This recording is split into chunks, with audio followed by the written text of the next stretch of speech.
আপনাদের সামনে কই হচ্ছে দেখা যাচ্ছে এখন হচ্ছে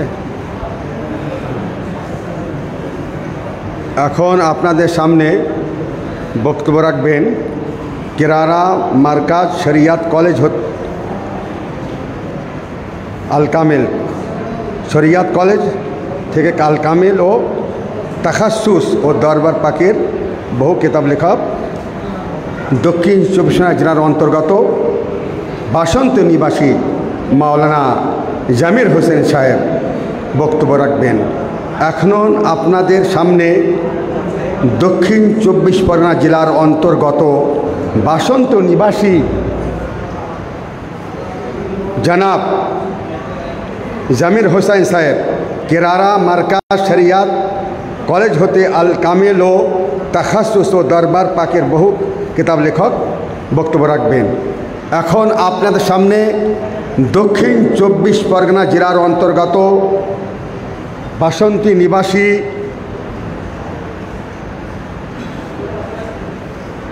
কেরালা মার্কাজ শরিয়াত কলেজ হতে আল কামেল ও তাখাসুস ও দরবার পাকের বহু কিতাব লেখক মাওলানা জামির হোসেন বক্তব্য। আসসালামু আলাইকুম রহমতুল্লাহ।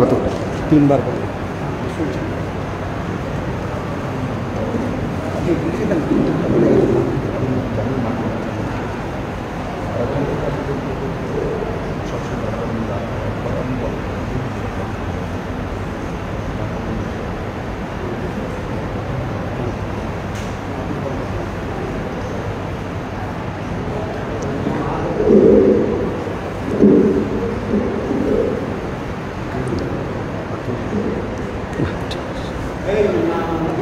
अस्सलामु अलैकुम वरहमतुल्लाहि वबरकातुहू।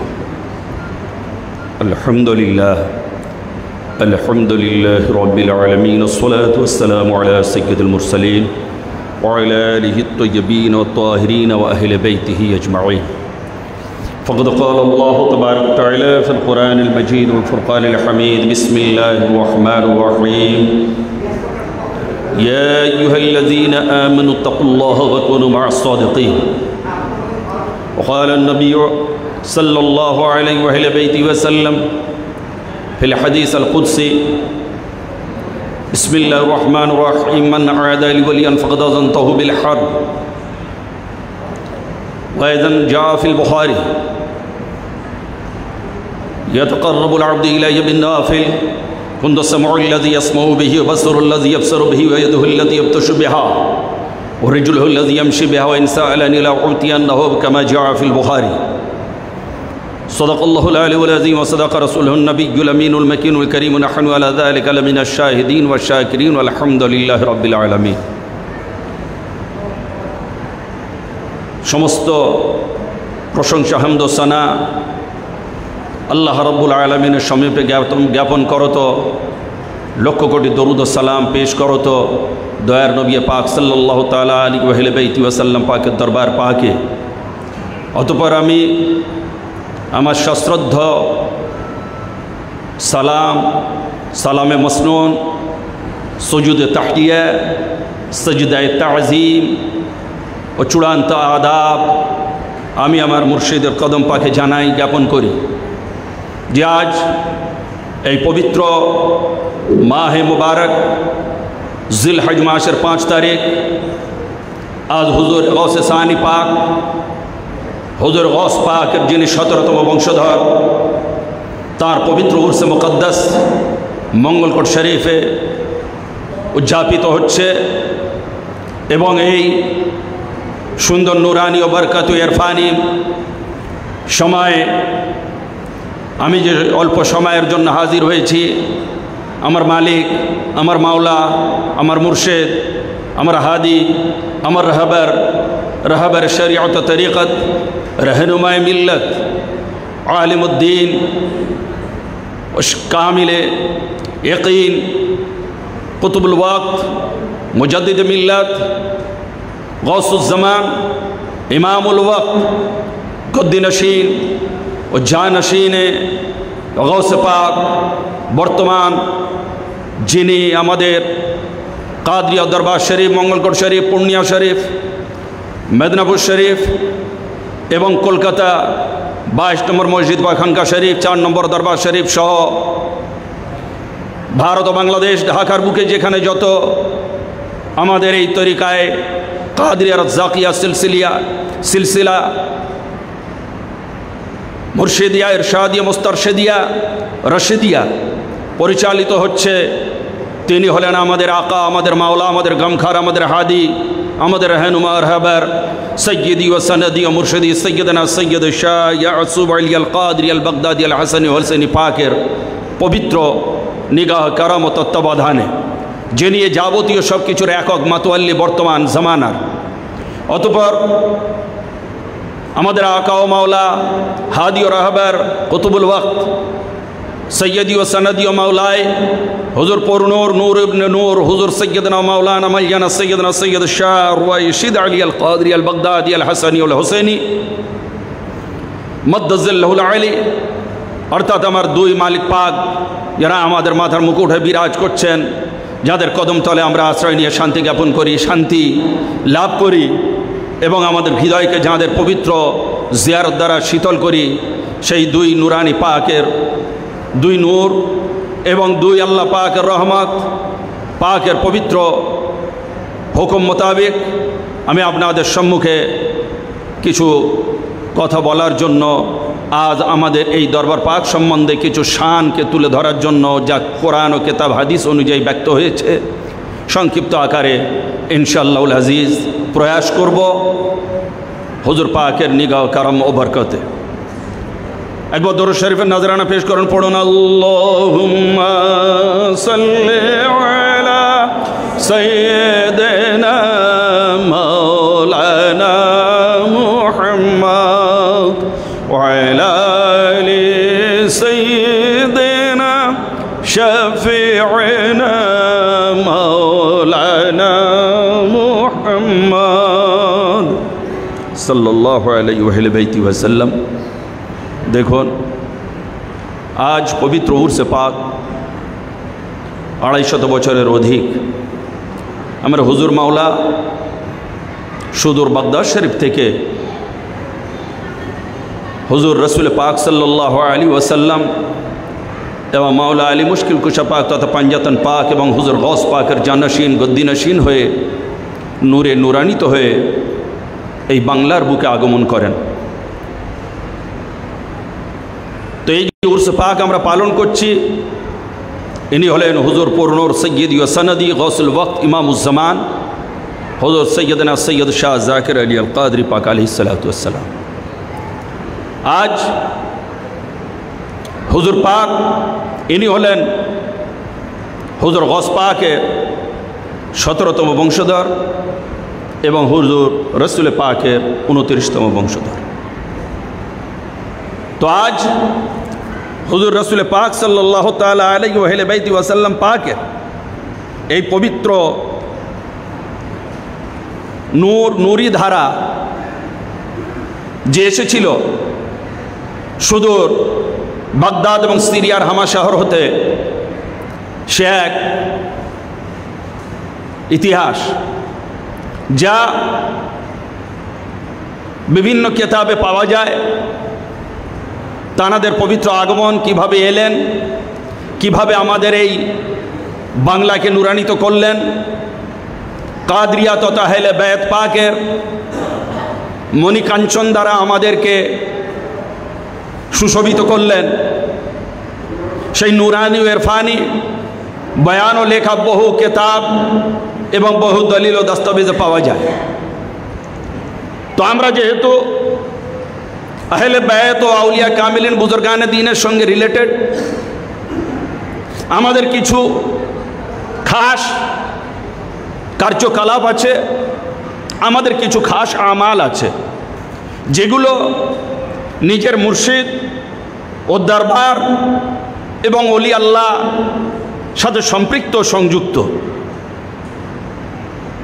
যেগুলোকে বর্তমান যুগের ওয়াহাবি আলেমরা এবং ওয়াহাবির সাথে কিছু নামধারী পীরের মুরিদরা বা পীররা শিরক, হারাম, বিদআত ও নাজায়েজ বলে থাকে। সেইগুলো দিয়ে আমি প্রমাণ করে যে না, ওগুলো শিরক ও বিদআত হারাম নয়, বরং পূর্ণাঙ্গ দ্বীনের অংশ এবং কোরআন হাদিস পারমিটেড। অর্থাৎ সেগুলো কি? সেগুলো হলো পবিত্র মাজার পাকে আগমন, জিয়ারত করা, ফুল, চাদর, শিরনি, নজর, নিয়াজ পাক চড়ানো, মাজার পাক চুম্বন ও সুজুদ করা, তারপরে নিজ মুর্শিদ হায়াতে থাক বা বেসাল পাক তার হতে মদত চাওয়া, যেটা খুবই উল্লেখযোগ্য ব্যাপার।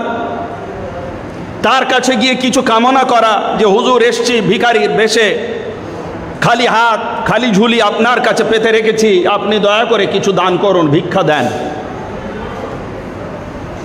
ছেলে, পুত্র, সন্তানাদি, রোজগার, অর্থ, সম্পদ, ঈমান, আমাল ইত্যাদি ইত্যাদি নিজ মুর্শিদের কাছে চাওয়া যায় কিনা, মাজার শরীফে এসে চাওয়া যায় কিনা, আমি সেই বিষয়ে কিছু প্রমাণ আপনাদের সামনে তুলে ধরব এবং সেটা খুব গুরুত্বপূর্ণ কিতাব থেকে, যা আজ হতে 150 বছর পূর্বে হুজুর আমার গৌসে সানি পাক আলাইহিস সালাম পাকের যিনি গদ্দিনশীনে জানশীন ছিলেন, হুজুর মাওলা পাক, আমাদের মাথার তাজ হুজুর মাওলা পাক সৈয়দনা মুর্শিদ আলী আল কাদরি পাক আলাইহিস সালাতু ওয়াত তাসলিম পাকের যিনি খাদেম ছিলেন, লেখক ছিলেন, মাওলানা আবু তাহের আল কাদরি সাহেব, ওনার লেখা আর ইরশাদ ফি জিয়ারাতুল কুবুর ওয়াল ইস্তিমদাদ। তো এই কিতাব থেকে আমি তুলে ধরব যা উনি পৃথিবীর আহলে সুন্নাতুল জামাতের কিতাব থেকে এগুলোকে প্রমাণ করেছেন। তো সেই কিতাব আমি এর আংশিক গত মাসে যে উরসে পাক হয়ে গেল আমাদের হুজুর পাক, পর্দা হুজুর পাক কাবা কিবলা আলাইহিস সালাতু ওয়াত তাসলিম পাক কলকাতায়, সেখানে আমি আংশিক বলেছিলাম। আর আজ তার কিছুটা বলবো যেটা আপনাদের জন্য খুবই জরুরি। যে দেখুন, আজ আমরা যারা ওলি আউলিয়া বুজুর্গানে দিন, ওলি আউলিয়া বুজুর্গানে দিনকে মানি, আমরা যারা মদত চাই বুজুর্গানে দিন হতে, আর যারা নিষেধ করে যে মদত চাওয়া যাবে না, ডাকা যাবে না, ইয়া গৌস পাক আল মদদ, ইয়া মাওলা আলী মুশকিল কুশা, ইয়া রসুল আল্লাহ আল মদদ, ইয়া মুর্শিদ মাওলা পাক আল মদদ, ইয়া গৌস সানি পাক আল মদদ ইত্যাদি বলি কিনা ভাই? বলেন বলি কিনা? জোরে বলবেন, বলি কিনা? তো যখন বলি, আপনারই পাশের আর কোনো মৌলবী অন্য মতাবলম্বী তারা সাথে সাথে আপনাকে শিরক বলে, আপনাকে হারাম বলে, আপনাকে নাজায়েজ বলে, কুফর বলে। কেন না? আল্লাহ ছাড়া কাউকে এরকম ভাবে ডাকা যায় না। সুতরাং তোমরা নিজেদের পীর মুর্শিদকে কেন এভাবে ডাকছো? এ হচ্ছে একেবারে ওদের ভ্রান্ত আকীদা। আল্লাহকে ডাকা আর নিজের মুর্শিদের ডাকা আকাশ আর পাতাল তফাৎ। কোরআনে যেখানে যেখানে আল্লাহকে ডাকার কথা এসছে, ওয়ালা তাদউ মিন দুনিল্লাহ, তোমরা আল্লাহ ছাড়া কাউকে ডেকো না, এর মানে হচ্ছে তোমরা আল্লাহ ছাড়া কারোর ইবাদত করো না। বোঝা গেল? নামাজ, রোজা, হজ, যাকাত ইত্যাদি যে ইবাদত, এগুলো আল্লাহ ছাড়া আর কারোর জন্য নয়, ইবাদত তিনি মালিক। সেই জন্যই তো যখন আজান হয় আমরা যে কোনো তরিকার সিলসিলার মুরিদ বা পীর ও মুর্শিদ আমাদের হন না কেন, যখন আজানের নামাজের সময় হবে সকলে লাইনে দাঁড়িয়ে গিয়ে আমরা নামাজ আদায় করি। কেন? সেই মালিক আল্লাহ, ইবাদত তার জন্য। তাহলে ওই ডাকা নিজের মুর্শিদের ডাকার মধ্যে তফাৎটা কি? আল্লাহকে যে ডাকা হয় সে ডাকা হচ্ছে আল্লাহকে খোদা ভেবে ইবাদতের ডাকা হয়, আর নিজ মুর্শিদের যে ডাকা হয় এটা আল্লাহর ক্ষমতা প্রাপ্ত মনে করে ওনাদের কাছে মদত ও সাহায্য হিসেবে ডাকা হয়। বোঝা গেল যে আপনি আমাকে মদত করুন, এই আমার মুর্শিদ, এই মাওলা পাক, গস পাক, ইয়া মাওলা আলী মুশকিল কুশা পাক, আমি মুশকিলে পড়েছি, আমি অসহায়, আমি দিনহীন, আমাকে মদত করুন। তো এই ডাকা আর আল্লাহর ডাকার মধ্যে গুলিয়ে আপনাদেরকে এই ওয়াহাবিরা কুফর ও শিরকের ফতোয়া দেয়, আপনাদের ঈমান নষ্ট করে। তাহলে বোঝা গেল দুটো ডাক আকাশ আর পাতাল তফাৎ। আল্লাহর ডাকা মানে ইবাদত, আর নিজের মুর্শিদের ডাকা মানে মদদ ও সাহায্য তলব করা। কিরকম? কিতাবের মধ্যে এসছে, ইমাম বুখারী তিনি কিতাব আল মুফরাদের মধ্যে লিখেছেন, কাজী আয়াদ কিতাবুশ শিফার মধ্যে লিখেছেন, আরো অন্যান্য কিতাবের মধ্যে আছে যে একদিন হযরত ইবনে ওমর রাদিয়াল্লাহু তাআলা আনহুমা, হযরত দ্বিতীয় খলিফা হযরত ওমর ফারুকের পুত্র আব্দুল্লাহ, অর্থাৎ আব্দুল্লাহ ইবনে ওমর রাদিয়াল্লাহু আনহুমা, ওনার পা প্যারালাইজড হয়ে যায়। হাদিস শরীফ থেকে বলছি, কে নকল করেছেন? ইমাম বুখারী। ওনার পা প্যারালাইজড হয়ে যায়, পা ধরে যায়, পা পড়ে যায়, উনি খুব অস্বস্তি যন্ত্রণা ফিল করছেন। কোনো একজন সাহাবার দর, ওটা সাহাবার যুগ, যার পা প্যারালাইজড হয়েছে তিনিও সাহাবা, ও জামানাটাও সাহাবা, আর যারা ওনাকে কিছু পরামর্শ দিচ্ছেন তানারাও সাহাবা ও তাবিন, অর্থাৎ খায়রুল কুরুন। শুনুন কি বলছেন।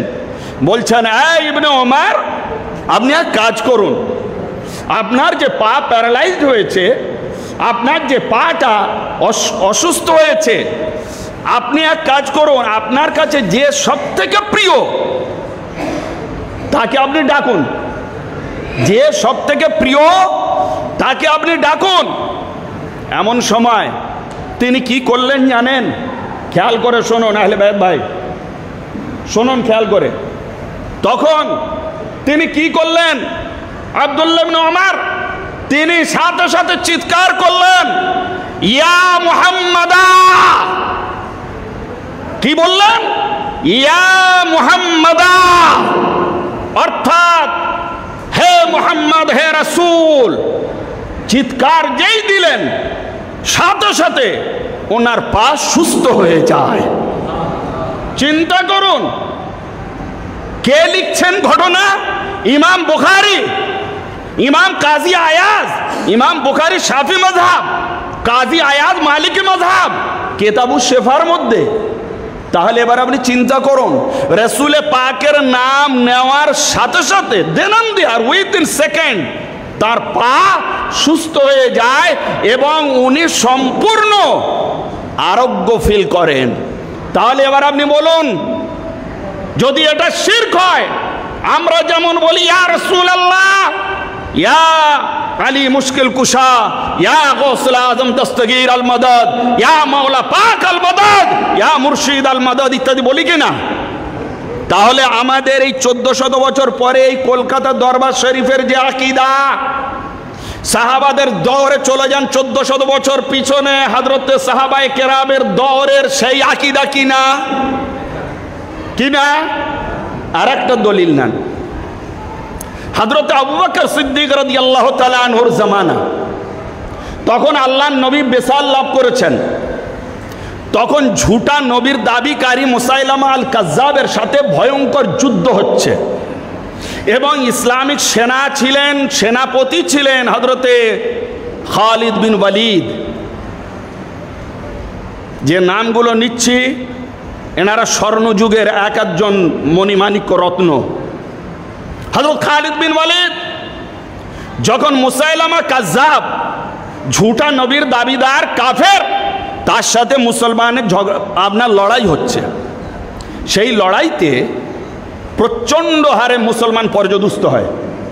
কাফির নবুয়তের দাবিদারি মুসাইলামা কাজ্জাবের হাতে মুসলমান পর্যদুস্ত হয়ে যাচ্ছে, সেই সময়ে এরা আর কোনো সাহায্য না পেয়ে সাথে সাথে সেই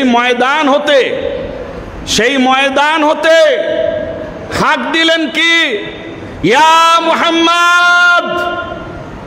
এটা কেতাবে লেখা আছে যে যখন ইয়া মুহাম্মদ বলে সেই ময়দান থেকে হাঁক দিলেন, আল বিদায়া ওয়ান নিহায়া ইবনে কাসিরের লেখা, ইবনে তাইমিয়ার ছাত্র ওয়াহাবিদের ইমামের লেখা কি, যখন এই সাহাবিয়ে রাসূল ইয়া মুহাম্মদ বলে যুদ্ধের মাঠ থেকে রাসূল পাকের নাম ধরে চিৎকার করলেন, সাথে সাথে সম্পূর্ণ মাঠের হালত ফিরে যায় এবং মুসলমানরা বিজয় লাভ করে।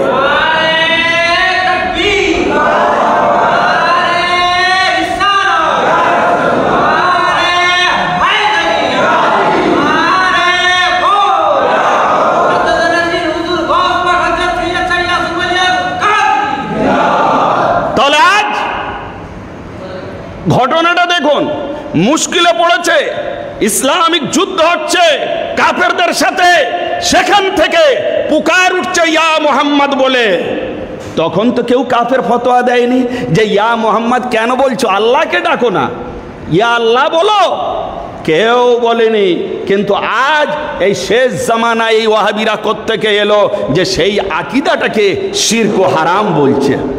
সুতরাং আপনারা কখনো এই ধরনের প্রলোভনে এবং এই ধরনের ফতোয়ার পরোয়া করবেন না, বলে দিলাম। আমি অল্প করে ছোট করে দলিলগুলো বলে যাব খালি।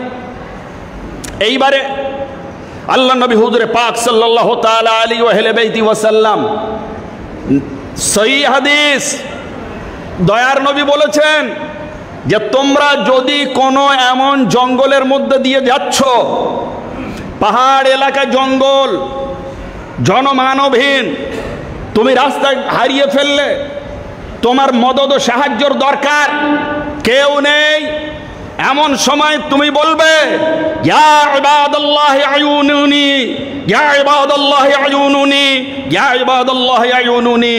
আল্লাহর নবী বলছেন এইভাবে যদি তুমি 3 বার বলো, আল্লাহর কিছু গায়েবী বান্দারা আছে, তারা এসে তোমার মদদ ও সাহায্য করবে। বোঝা গেল? হাদিস, সেই হাদিস আল হিসন হাসিন কিতাবের মধ্যে লেখা আছে, আল্লাহর নবী বলছেন যে ইয়া ইবাদাল্লাহ। ইবাদাল্লাহ মানে কি? ইবাদ মানে আব্দুনের বহুবচন, ইবাদ, আব্দ মানে বান্দা, ইবাদ মানে আল্লাহর বহু বান্দা। ইবাদাল্লাহ আল্লাহর বান্দা। তা আল্লাহর নবী নিজে বলছেন যে মুশকিল মুসিবতে পড়লে আল্লাহ তো আল্লাহ, আল্লাহর নেক বান্দাদের কাছে মদদ তলব করবে, আল্লাহর ইচ্ছায় তারা তোমার মদদ ও সাহায্য করবে। হ্যাঁ, তাহলে আজ এই অবস্থায় এবারে আসুন। এরা বলে আচ্ছা ঠিক আছে, যখন ওনারা জিন্দা জীবিত থাকেন তখন নয় মানা যায়, কিন্তু ইন্তেকালের পরে তো কোনো ক্ষমতা থাকে না, ইন্তেকালের পরে তো একেবারে মানে শরীর সম্পূর্ণ জড় পদার্থ হয়ে যায়, সুতরাং কবরে কি গেলে লাভটা কি? এই জায়গাটায় যত আপনার প্যাঁচ বা এই জায়গাটায় যত বোঝার ভুল, যে সর্বপ্রথম কথা সাধারণ মানুষ, এটা আমরা জানি যদি ইন্তেকাল করে তো ইন্তেকাল করার পরে তার দেহ জড়তে পরিণত হয়ে যায়, কিন্তু তার রূহ মৃত্যু হয় না।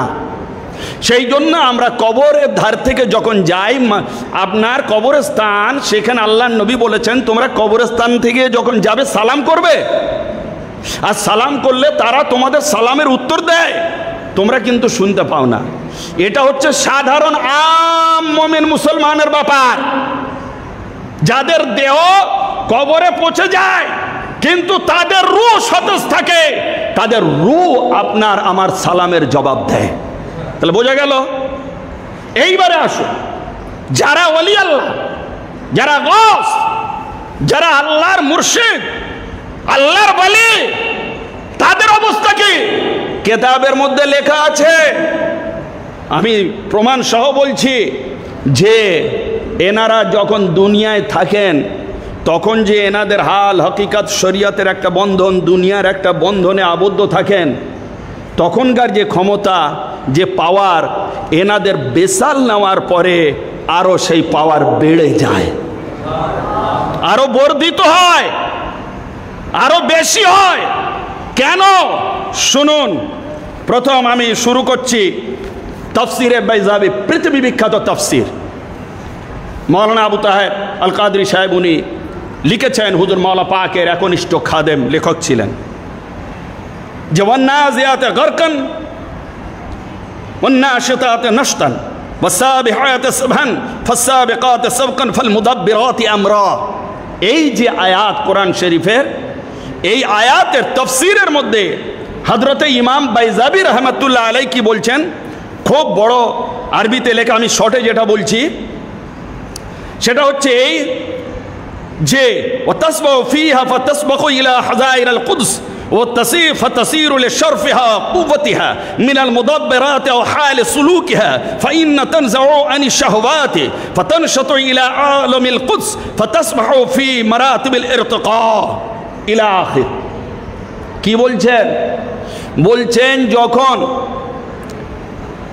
এনারা বেসাল লাভ করেন, সেই বেসাল লাভ করার পরে এনারা অর্থাৎ এনাদের যে রূহ শরীফ, ফেরেশতারা যে মাকামে থাকে সেই অবস্থা সেখানে পৌঁছে যায়। আবার ওখান থেকে উড়তে উড়তে হাজারে কুদস অর্থাৎ আল্লাহর নূরানি জালওয়ার মধ্যে পৌঁছে যায় এনাদের রূহ শরীফ। আর পৌঁছে যাওয়ার পরে কি হয় না, ওখান থেকে আপনার শোনেন, ওখান থেকে এমন নূর জালওয়া এবং এমন ক্ষমতা আল্লাহর কাছ থেকে লাভ করেন যে সারা বিশ্বময় তখন এনারা বিচরণ করতে থাকেন, সারা বিশ্বময় বিচরণ করেন। বিচরণটা কেন করেন? এই হেতু করেন যে কোথায় কে মুসিবতে পড়ে আছে, কোথায় কে মুশকিলে পড়ে আছে, কার কি দরকার, কার কি আপনার হেল্প চাই, এই কারণেই ওনারা সেই পরিচালকের ভূমিকায় চলে আসেন। সারা বিশ্বময় এনারা তখন নিজেদের কার্যাদি নির্বাহন করেন। কেন? এটা আল্লাহর দেওয়া ক্ষমতায়। তফসিরে বাইজাবির আপনার শুনুন, পেজ নাম্বার তফসিরে বাইজাবি ৫ম খণ্ড, তাবা মিসর, ১০১ পৃষ্ঠা। হ্যাঁ,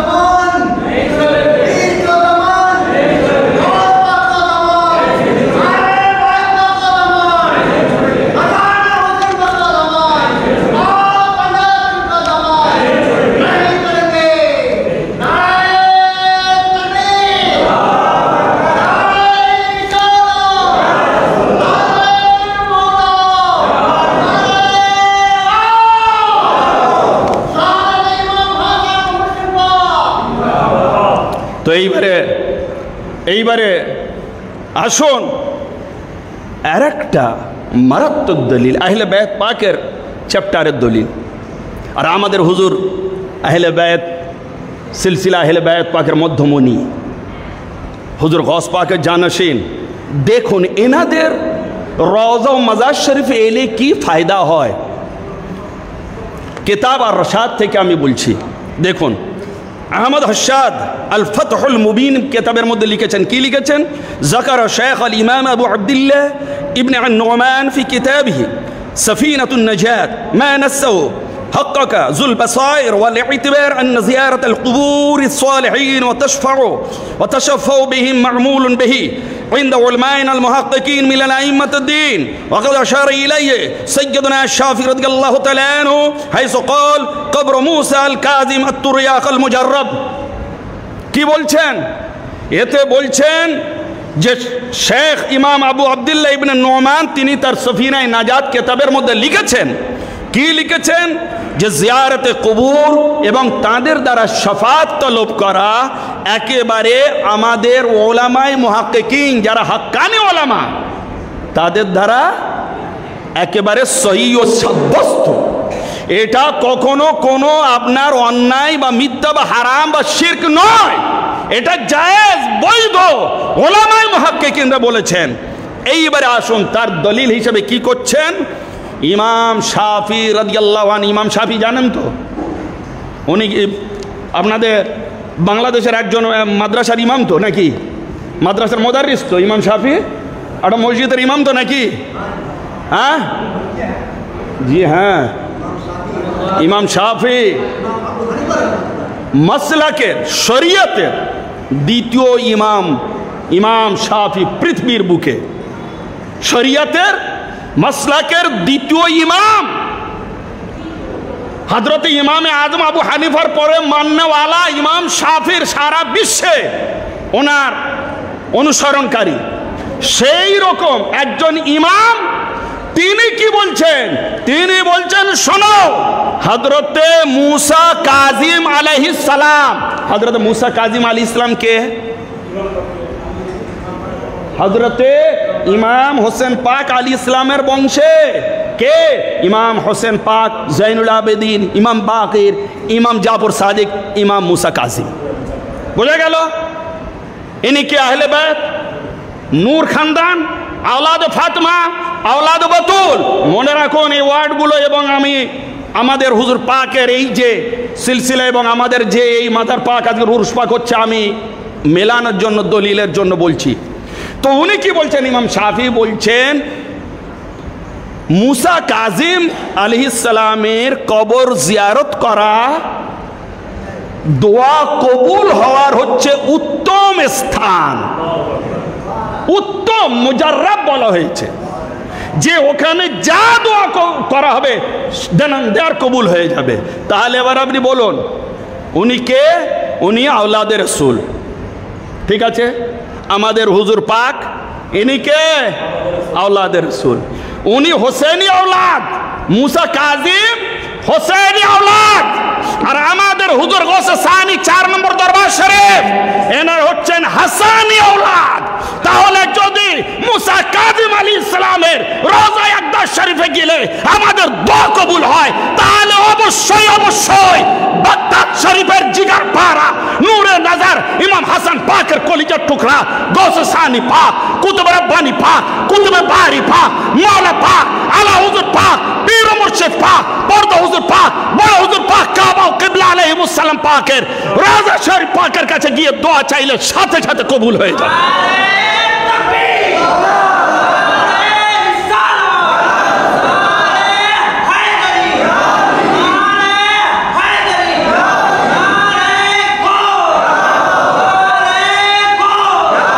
ওপেন হবে। তা সেই প্রশ্নগুলো লিখতে গিয়ে আমি বহু দলিল পেয়েছি, যেগুলো বললাম ওই হেতু সমস্ত কালেক্ট করেছি। ইনশাল্লাহ অন্যান্য যে কোনো বিষয় হবে এ অধম দরবার শরীফের নগণ্য গোলাম আপনাদের সাথে হাজির থাকবে ইনশাল্লাহ, ঘাবড়াবেন না, যে কোনো মসলা হোক। শুনুন হযরত, এ তো গেল আহলে বাইত পাকের দরবার। হযরত ইমাম শাফি কি বলছেন মেলে কিনা দেখুন আমাদের সাথে। দেখুন ইবনে হাজার আল মক্কি আল খায়রাতুল হাসান কিতাবের মধ্যে বলছেন, লাম ইয়াজালিল উলামা যুল হাজাত ইয়াজুরুন কবর আবি হানিফা ওয়া ইয়াতাসাল্লুনা বিহি ফি কাযা হাওয়াইজিহিম ইয়ারাউনা নাহাজা যালিকা মিনহুম শাফি লাম্মা কানা বিবাগদাদ ফাইন্নাহু জাআ আনহু আন্নাহু ক্বাল ইন্নী লা আতাবারক بأبي حنيفة وأجي إلى قبره زائرا فإذا عرضت لي حاجة صلت ركعتين جئت إلى قبره وسألت الله حاجة عنده فما تبعدني عني حتى تقضى। الخيرات الحسان কিতাব 69 পৃষ্ঠা। শুনুন হযরতে ইমাম শাফি কি বলছেন। ইমাম শাফি আলী রহমা বলছেন যে আমি যখন কোনো মুশকিলে পড়তাম, মুশকিল মুসিবতে পড়তাম, সেই সময় আমি কি করতাম, বাগদাদে যখন থাকতাম আবু হানিফা রহমাতুল্লাহ আলাই, আমাদের যিনি শরিয়াতের ইমাম, ইমামে আজম আবু হানিফা রহমাতুল্লাহ আলাই, ওনার কবরের ধারে চলে যেতাম। খুব খেয়াল করুন, কবরের ধারে, মাজারের ধারে চলে যেতাম, গিয়ে ওখানে মসজিদ যে আছে 2 রাকাত নামাজ পড়তাম। 2 রাকাত নামাজ পড়ার পরে আল্লাহর কাছে তার ওসিলা দিয়ে দোয়া চাইছেন, এটা তো শিরক হয় না। আর সেই শরিয়াতের মাননেওয়ালা বর্তমান মৌলবীরা বলছে কিনা এটা শিরক, এটা হারাম। যা চাইবে ডাইরেক্ট আল্লাহ, যা চাইবে ডাইরেক্ট আল্লাহ, কারোর কাছে চাওয়া যাবে না। তাহলে এবার আপনি চিন্তা করুন, যদি ইমামে আজম আবু হানিফা কে ছিলেন, এবারে আসুন ইমাম আজম আবু হানিফা কে ছিলেন? উনি তো ইমাম ঠিক আছে, উনি তো শরিয়াতের আলেম জ্ঞানী পণ্ডিত ঠিক আছে, কিন্তু উনি ইমামটা হলেন কি করে? চিন্তা করুন, ওনার দাদুজান মৌলা আলী মুশকিল কুশা পাকের দরবারে আসতেন, দোয়া নিয়েছিলেন, ইসলাম কবুল করলেন, করার পরে সেই মৌলা আলী মুশকিল কুশা পাকের দোয়ায় ইমামে আজম আবু হানিফার জন্ম হয়। এবং হজরত ইমামে আজম আবু হানিফার 4000 ওস্তাদ ছিলেন। আমাদের যিনি ইমাম হজরত আবু হানিফা রহমতুল্লাহ আলাই, আমাদের হায়াত মওত শাদি বিয়া নিকা সব কিছু ওনার মসলার উপরে আমরা করি। তো উনি একদিন বলছেন লাউলা সানাতান লাহালাকা নোমান, অর্থাৎ 2 বছর যদি আমি না পেতাম আমি নোমান হালাক হয়ে যেতাম, আবু হানিফা ধ্বংস হয়ে যেতাম। লোকেরা জিজ্ঞাসা করলো হুজুর কেন এই কথা বলছেন? 2 বছরটা মানেটা কি? বলে 2 বছরের মানে হচ্ছে এই যে আমি 2 বছর হজরত ইমামে বাকির, হজরত ইমামে জাফর সাদিকের যদি গোলামি না করতাম তাহলে আমি ইমাম দূরের কথা আমি এখানে দাঁড়াতেই পারতাম না।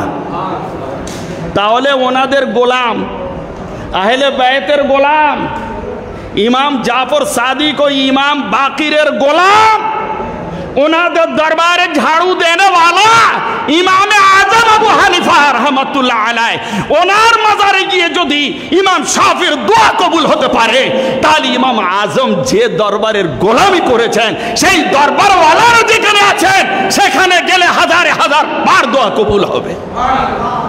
হ্যাঁ, এনারা যেখানে বসবাস করেন, যেখানে খানকা আছে, যেখানে এনাদের মসজিদ পাক আছে, যেখানে আমার হুজুর পাক এনাদের আহলে বাইত পাকের মাজারাত আছে, যাবেন দোয়া করবেন সাথে সাথে কবুল হয়ে যাবে। হ্যাঁ, এইটাই বোঝাতে চাইলাম যে ওনার গোলামের দরবারে গেলে যদি দোয়া কবুল হয় ইমাম শাফির প্রমাণে, তাহলে মালিক আকারদের দরবারে গেলে কেন দোয়া কবুল হবে না? হ্যাঁ, তা আলহামদুলিল্লাহ অবশ্যই অবধারিত। এইবারে আপনার আর একটা দেখুন, গোলামদের রুতবা দেখুন, গোলামের দরবারে গেলে দোয়া কবুল হচ্ছে, আর এরা বলে কিনা শিরক হারাম। দেখুন, এটা বিখ্যাত কিতাব আপনার ইবনে জৌজি সফাতুস সফো কিতাব, ইমাম আবুল কাসিম কোশাইরি তিনি রিসালা কোশাইরিয়াতে লিখেছেন। কি লিখেছেন? قبر معروف القرقي الطرياق المجرب وكان من المشايخ الكبار مجاب الدعوات ليستشفى بقبره البغداديون। অতরা কি বলছেন? আপনার মারুফ আর কারখি, হযরতে মারুফ কারখি উনি মস্ত বড় ওলি আল্লাহ ছিলেন, কিন্তু উনি কোনো আলে নবী ছিলেন না, আওলাদে রসুল ছিলেন না। উনি বরং ওই আওলাদে রসুলের দরবারের গোলাম ছিলেন, পাহারাদার ছিলেন মারুফ কারখি। তো তার মাজারে গেলে, তার মাজারে গিয়ে বাগদাদের লোকেরা কি করতেন শুনলে অবাক হবেন, রোগ শোক থেকে শেফা তলব করতেন। যা মারুফ কারখি, আপনার দরবারে এসছে, আমাকে আরোগ্য দেন, আমাকে ভালো করুন, আমাকে সুস্থ করুন। দেখো রিসালায়ে কোশাইরিয়ার আপনার কত পৃষ্ঠা বললাম, 200 আপনার রিসালায়ে কোশাইরিয়ার মধ্যে 11 পৃষ্ঠায় মিসরে আপনার মুদ্রণ এবং 11 পৃষ্ঠায় লিখিত। তাহলে প্রত্যেকেই গিয়ে মাজারে ফায়েজ পাচ্ছে, মাজারে প্রত্যেকেই গিয়ে ফায়েজ পাচ্ছে। আর যারা ফায়েজ পায় না ওয়াহাবিরা বলে ওই যাওয়া হারাম, যাওয়া শিরক। সুতরাং আহলে বাইত এনারা যাদেরকে ফায়েজ দিয়ে দিয়েছেন তাদের কাছে গেলেও আল্লাহ দোয়া কবুল করে না।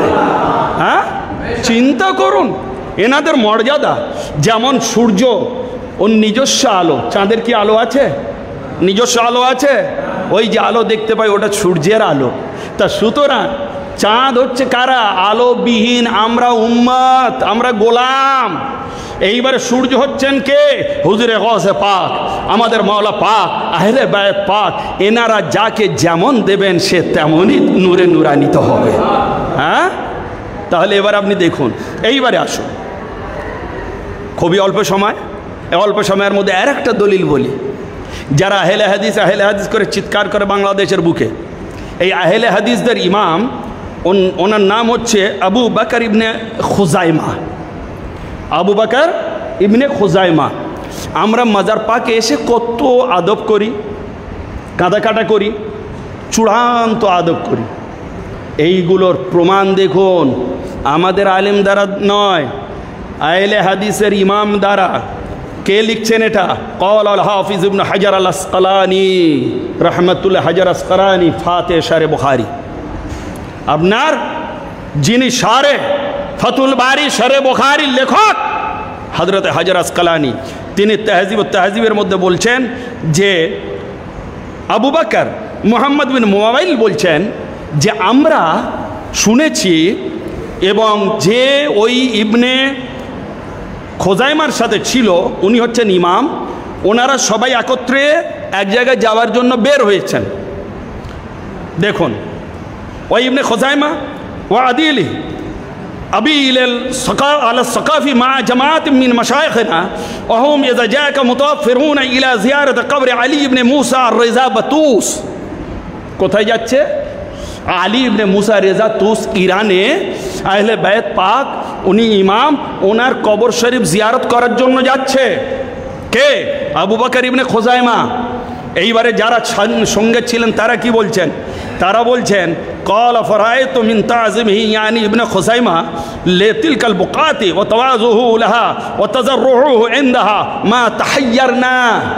বলে আমরা অবাক হয়ে গেলাম, ইবনে খোজাইমা যখন ওই মাজার শরীফের কাছে পৌঁছালো, তাজিম করা, সম্মান করা, রেসপেক্ট করা এবং আহ বোকা তাজাররু করা দেখে আমরা অবাক হয়ে গেলাম। এটা কোন কিতাব? তাহজিব ও তাহজিব এর 7 খণ্ড, আপনার 288 পৃষ্ঠাতে লেখা আছে। তাহলে এবার আপনি চিন্তা করুন, আহলে হাদিসের ইমাম যারা একেবারে প্রথম থেকেই বলে যে মাজারে যাওয়া, কিছু চাওয়া, আদব দেখানো হারাম, শিরক, তাদের ইমাম কি করছে না, হযরতে আলী ইবনে মুসা রেজা ওনার মাজার শরীফের কাছে গিয়ে আপনার কাদা করছে, আদব করছে, সম্মান করছে, তাজিম করছে ওই স্থানটাকে। তাহলে তোমরা কোন হিসেবে শিরক বলো? যে মেদিনীপুর দরবার শরীফ শিরক, মেদিনীপুর দরবার শরীফ ভণ্ড, মেদিনীপুর দরবার শরীফ বেকার, ওখানে কেউ যেও না, নাউযু বিল্লাহি মিন যালিক। আমি বলতে চাই যে মেদিনীপুর দরবার শরীফ হচ্ছে সম্পূর্ণ কোষ্ঠী পাথরে পরীক্ষিত সহিহ সত্য জামাত এবং সত্য আপনার তরিকা, সত্য সিলসিলায়ে গৌসিয়া। হ্যাঁ, এর থেকে সত্য সিলসিলা, সত্য তরিকা, সত্য জামাত আর দ্বিতীয় হতে পারে না। বোঝা গেল? আসুন এইবারে হুজুর গৌস পাকের মর্যাদা শুনুন। হুজুর গৌস পাকের মর্যাদা কার? হুজুর গৌস পাকের। কে লিখেছেন? হযরতে মুজাদ্দিদ আল ফিসানি। উনি তো লিখেছেন ওনার কিতাব মুকাশফাতুল কুলুবের আপনার মাকতুবাতের মধ্যে। আর হযরত আব্দুল হক মুহাদ্দিস দেহলভী লিখছেন, শুনুন, যা লিখেছেন শুনলে অবাক হয়ে যাবেন, আপনাদের কান আজ পর্যন্ত এসব শব্দ শোনেনি। ইয়া গাউসাল আফাক ইয়া মুতাসাররিফ ফিল ওজুদ আলাল ইতলাক মানিল্লাযী তাওয়াসসালু বিকা فلم تقضي حاجته ولم ينل مقصوده وأنت الذي سلم إليه الأكوان مطلقا وعنان التصرف بميدان الزمان يا سلطان ممالك الوجود। অনেক বড় লিখেছেন, অনেক বড়। কি লিখছেন শোনেন, জবদাতুল আসর কিতাবের মধ্যে। আমি আরবি কিছুটা পড়লাম, এবার উর্দুটা শোনেন, তারপর ফের বাংলায় করব। বলছেন, হে হুজুরে গৌসে পাক, এ সারে জাহাঁ কে ফরিয়াদ রস, অর্থাৎ এ হুজুরে গৌসে পাক সারা জগতের সাহায্যকারী, শুননেওয়ালা, और तमाम मौजूदात में हर तरह तसर्रुफ करने वाले, আর এই আল্লাহর জগতে সর্বপ্রকারে যিনি কার্যাদি করে থাকেন। किसने आपसे तवस्सुल किया और आपने उसके हाजत बरारी नहीं की। এটা কি হয়েছে যে আপনার কাছে মদত চেয়েছে আর মদত চেয়ে আপনার কাছে সেই মদত পায়নি? এটা হতে পারে না। সেই জন্য শুনুন, যে তার ইচ্ছা পূরণ হয়নি, তার আশা পূরণ হয়নি। অর্থাৎ যে চেয়েছে, যে আপনার উসিলা নিয়েছে, যে মদত চেয়েছে, সে সাথে সাথে আপনার কাছে দোয়া কবুল হয়েছে এবং সে আপনার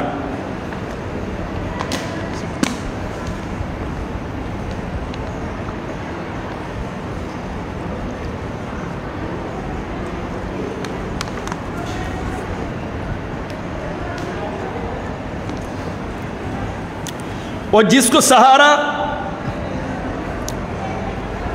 आप वो हैं कि सारा जहां सौंप दिया गया। আপনি এমন হে হুজুরে গসে পাক, আল্লাহ পাক আপনাকে সারা জগৎটা সঁপে দিয়েছে। চিন্তা করুন, সারা জগৎ আল্লাহ পাক সঁপে দিয়েছেন কাকে? হুজুর গসে পাককে। কে বলছে? আব্দুল হক মুহাদ্দিস দেহলভী, যিনি 1050 হিজরির মানুষ ছিলেন এই ভারতবর্ষের। আর আজকালকার আপনার ওই চুটি ফুটি মৌলবী বললে আর আপনি মেনে নিলেন? হ্যাঁ, যে এনাদের কোনো ক্ষমতা নেই, এনাদের দেওয়ার কোনো পাওয়ার নেই। এত বড় মুহাদ্দিস বলছেন আল্লাহ সারা জগৎ গস পাকের সঁপে দিয়েছেন, উনি যা করবেন তাই। আর সারা জগতের আপনার বাগডোর দিয়েছে। আচ্ছা, এইবারে আপনার থেকে আমি হাজত চাইছি, আপনি আমার হৃদয়ের সব কিছু পরিষ্কার করে গ্লানি মুক্ত করে দেন। দরুদ শরীফ পাঠ করেন। আল্লাহুম্মা সাল্লি আলা সাইয়্যিদিনা নবিয়িনা শাফিয়ানা মাওলানা মুহাম্মাদিন মা'দানিল জুদ ওয়াল কিরাম ওয়া আলা আলিহি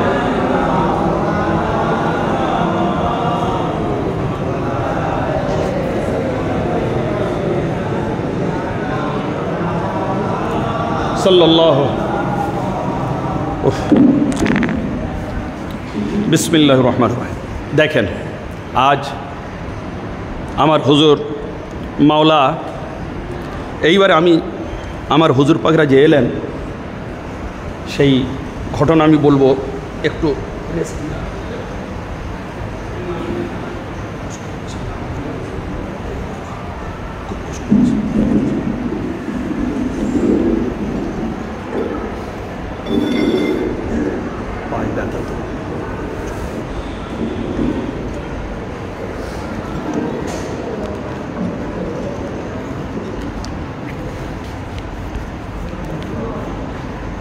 দেখেন, হুজুর মাওলা এনারে যে এলেন, এনাদের আসার ঘটনা বহু পূর্বে থেকে প্রচার হয়েছিল, বহু পূর্ব থেকে, যে আমার এই বাংলার বুকে আরব হতে, বাগদাদ শরীফ হতে হুজুর গৌস পাকের আওলাদ এনারা আসবেন এবং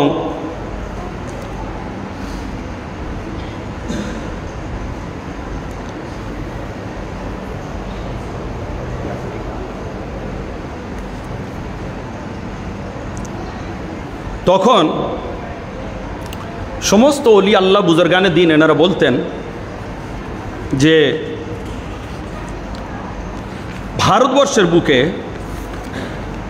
হুজুর গৌস পাকের আওলাদরা তশরিফ আনবেন। শোনেন, হজরতে গৌসে সানি পাকের আব্বা হুজুর, ওনার নাম হচ্ছে সৈয়দনা আবদুল্লাহ আল জিলি পাক আলাইহিসসালাতু ওয়াত তাসলিম। উনি যখন ভারতবর্ষের দিকে আসছেন তখন পটাশপুরে একজন মস্ত বড় আলেম ছিলেন, ওনার নাম হচ্ছে মাওলানা দানিশমন্দ রহমাতুল্লাহ আলাইহি। মাওলানা দানিশমন্দ উনি প্রচণ্ড পণ্ডিত ছিলেন, কিন্তু শরিয়াতের বিধান উনি পাণ্ডিত্য লাভ করার পরে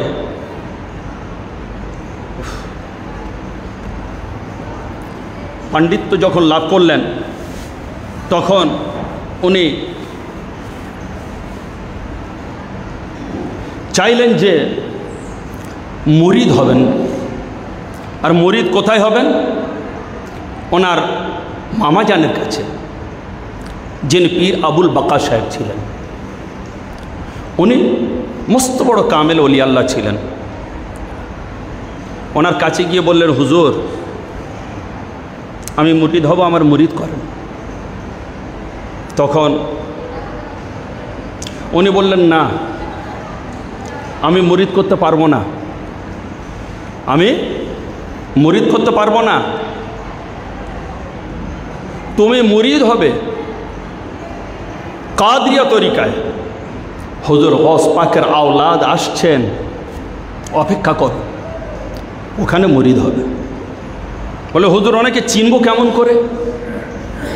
বলে, তুমি যখন ওনার দরবারে হাজির হবে তোমার কিছু বলতে হবে না,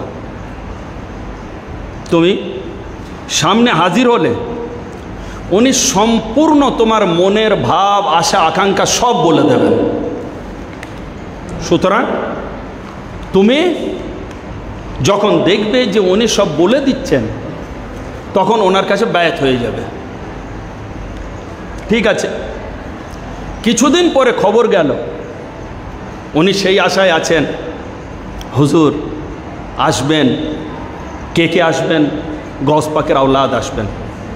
এসে পৌঁছালেন। কে কে? না, হুজুর সৈয়দানা আবদুল্লাহ জিলি পাক, গৌসে সানি পাকের আব্বা হুজুর, হুজুর গৌসে সানি পাক, হুজুর কুতুবে বারি পাক পূর্ণিয়া শরীফ, হুজুর কুতুবে রব্বানি পাক, হুজুর গৌসে সানি পাকের পাশে আপনার শাহিদ ডান পাশে, ওই পাশে ওনার শাহজাদা পাক, এনারা এলেন। আসার পরে হযরত মাওলানা দানিশমন্দ রহমতুল্লাহ আলাই ওনার কাছে হাজির হলেন।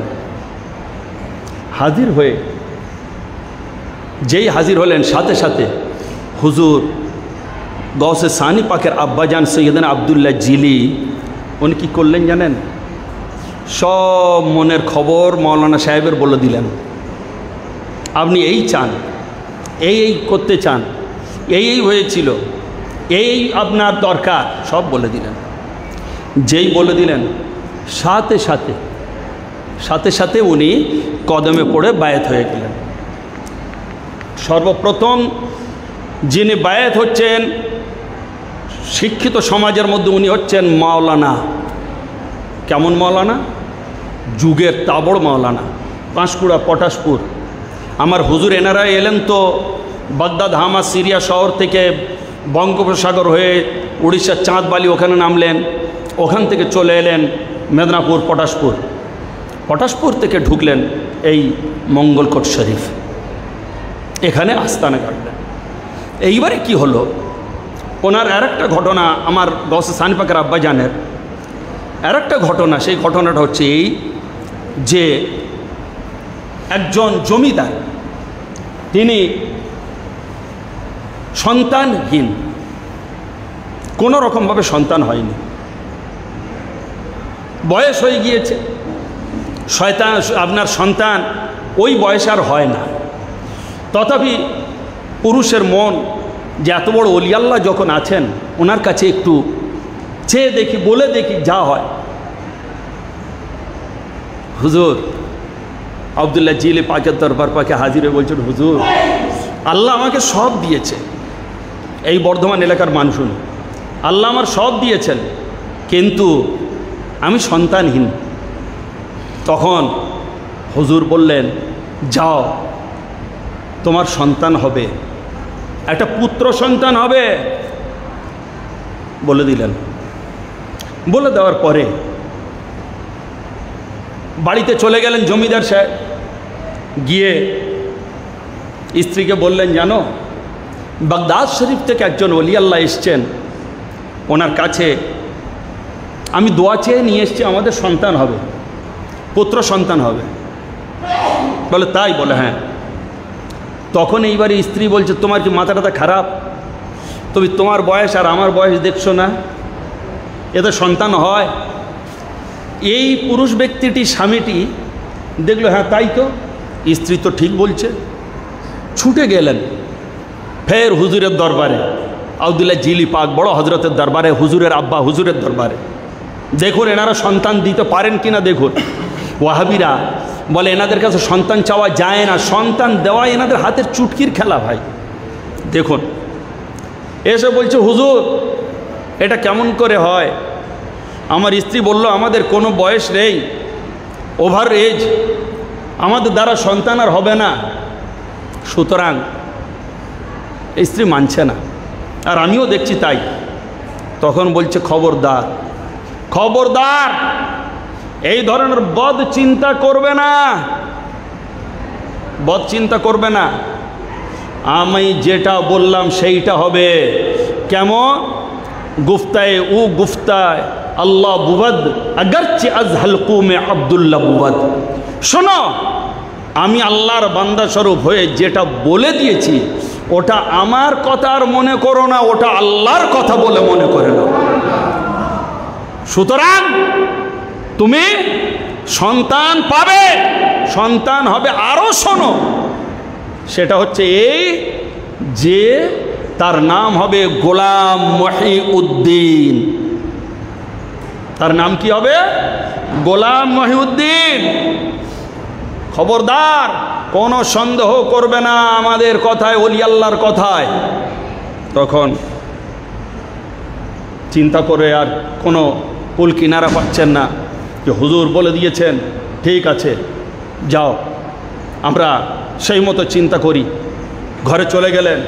কিছুদিনের মধ্যে স্ত্রী অন্তঃসত্ত্বা হয় আর পুত্র সন্তান লাভ করে। বলুন সুবহানাল্লাহ। কে? সেই জমিদার। কে বললেন ছেলে হবে? গৌসে সানি পাকের আব্বা হুজুর আব্দুল্লাহ জিলি পাক, যিনি ডাইরেক্ট বাগদাদ শরীফ থেকে নিজেদের আওলাদ পাককে নিয়ে এখানে এসেছিলেন। এনারা তো এনারা গৌসে সানি পাক।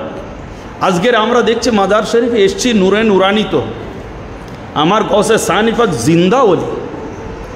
আজ আপনার কৈতুর নিবাসী, ওনার জামানার মানুষ, যখন হুজুর বেসাল নিয়েছেন, কৈতুর নিবাসী কুতুবে রব্বানি পাকের খাদেম ছিলেন, এই মসজিদে ওঠা বসা করতেন। উনি নিজে বলছেন, বলে এমন এমন সময় দেখেছি যে হুজুর গৌসে সানি পাক এই মসজিদের আশেপাশে ঘোরাফেরা করছেন, ঘোড়ার পিঠে চড়ে বেড়াচ্ছেন, মসজিদের মধ্যে আসছেন। এমন কি আমরা স্বয়ং গিয়ে ওনার যেমন জীবিত মানুষ ওই রকম ওনার কদম বুঝি সেজদা সব করেছি। চিন্তা করুন, আজ এনাদের যে পাওয়ার, যে ক্ষমতা। যখন মাজার শরীফ হয়ে যায় হুজুরের, খুবই অল্প কাল হুজুর এখানে ছিলেন, কেতাবের মধ্যে আছে খুবই অল্প কাল হুজুর এখানে, মাত্র 11 বছর ছিলেন, মাত্র 11 বছর। অধিকাংশ ওনার শক্তিময় জামানা ওই আরবের ভূখণ্ডে কেটেছে। এখানে শেষ জামানায় শেষ ফসল, শেষ ফল এখানে আমরা পেলাম। তো হুজুর উনি যে এখানে এলেন, হুজুরের যে মাজার শরীফ হলো বেসাল পাকের পরে, তখন এখান থেকে রাস্তা ছিল, মেন রোড এখনও আছে। তো মেন রোড তৈরি হচ্ছে, ইংরেজরা আসা যাওয়া করছে, ইংরেজ পিরিয়ড 250 বছর আগে। তো মানুষ সবাই তাজিম এবং আদব করত। এমন সময় ইংরেজ সে ঘোড়ার পিঠে চেপে মাজার শরীফের কাছ দিয়ে যাচ্ছে।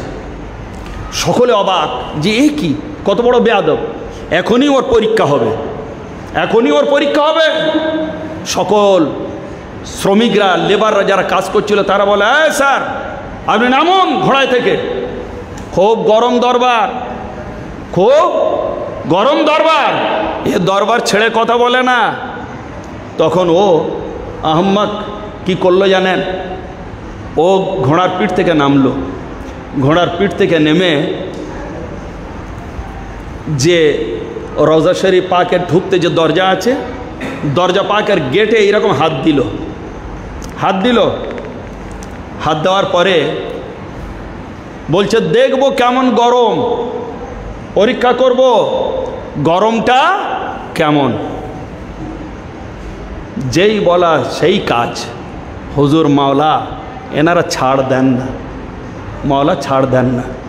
যেই বলে সেই কাজ। যে এইরকম করে ওই মাজার শরীফের চৌকাঠে হাত দিয়ে গরম দেখতে গিয়েছে না, ওর গরম সব ঠান্ডা হয়ে গিয়েছে, হাত চৌকাঠ চেপে ধরেছে, চুম্বকের মতো চৌকাঠ টেনে নিয়েছে। আর হাত এত চেষ্টা করছে যে হাতটা ছাড়াবে, আর ছাড়াতে পারছে না, আর ছাড়াতে পারছে না।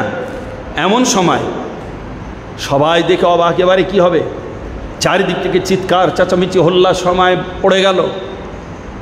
বলল যে এইবার ওর অবস্থা খারাপ। বলছে যে তুমি ক্ষমা চাও হুজুরের কাছে, গৌসে সানি পাকের কাছে ক্ষমা চাও যদি বাঁচতে চাও। এমন সময় ক্ষমা চেয়ে বিনতি সহকারে মাপ চেয়ে সেই ইংরেজের হাত ছাড়লো এবং সে রক্ষা পেল। হুজুরের জীবনী মোজাকারায় কুতুবুল আলামিন, বিখ্যাত ফার্সি কেতাব, সেই ফার্সি কেতাব থেকে নিয়ে আমি আমার এই বাংলার বুকে নাজাতের তরিত অধিকাংশ ঘটনাগুলো দিয়েছি। যে হুজুরের দরবারে কয়েকজন আসছে মুরিদ হবে বলে, কিন্তু পরীক্ষা করবে। কি পরীক্ষা? হুজুর কত বড় নামাজি এ নয়, কত বড় আলেম এ নয়, কত বড় রোজাদার এ নয়। কি পরীক্ষা করবে দেখুন।